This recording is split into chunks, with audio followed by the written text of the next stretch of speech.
জি করে ঘটনা মতন কোথাও না কোথাও কোনো না কোনো মেয়ে অত্যাচার হচ্ছে, ধর্ষণ হচ্ছে।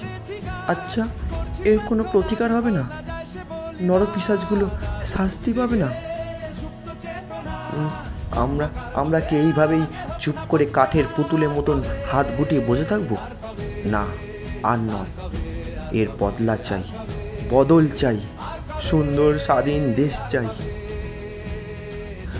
We want justice, we want justice, we want justice. আর কবে মনটা হবে স্বাধীন, আর কবে ফের ঘুরে দাঁড়াবে, আর কবে কণ্ঠ শক্তি পাবে।